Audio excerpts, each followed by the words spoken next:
आवडते म्हणून एवढी भाजी कोणी आणतं का? हाय, वेलकम माय डे. सकाळी सकाळी ना मी आपली ट्रेडिशनल डिश म्हणजेच ना कुरडईचा भुगा करायला घेतली. का काय माहिती, पण मला खूप जास्त आवडते आणि घरात कोणालाच आवडत नाही. हे सगळं करून ना भाजी कुटायला घेतली. आता ही भाजी ना 6 जुड्या त्यांनी आणली होती, हे मला माहीतच नव्हतं. ही भाजी तांदूळ कुंदऱ्याची आहे आणि इतकी किचकट असते ना ही निवडायला. ती निवडून घेतली आणि ना एवढी सगळी घाण त्याची झाली. ते सगळं करून घेतलं आणि ना आज पण माझं वर्क फ्रॉम होम होतं, मग काय तेच करायला घेतलं.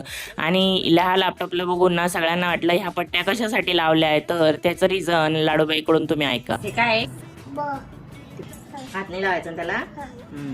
ह्या पट्ट्या लावल्यामुळे ना ती थोडी घाबरते आणि ना लॅपटॉप माझा नसल्यामुळे ड्युटीवरचा असल्यामुळे मला खूप जास्त जपावा लागतो आणि त्याच्यामुळे ना तिला हात लावू देणं मला काही बरं वाटत नाही. फोन तर असाही खराब करून टाकलाय तिनं माझा. त्याच्यामुळे ना पट्ट्या लावल्यावर ती थोडी दूर राहते. आम्ही आलो होतो मामाच्या घरी, मामाने आणलं होतं टरबूज, तो खाल्ला आणि घरी आल्यावर त्यांची फेवरेट तांदूळ कुंदऱ्याची भाजी बनवली आणि असा संपला आजचा दिवस. तुम्ही फॉलो करून घ्या.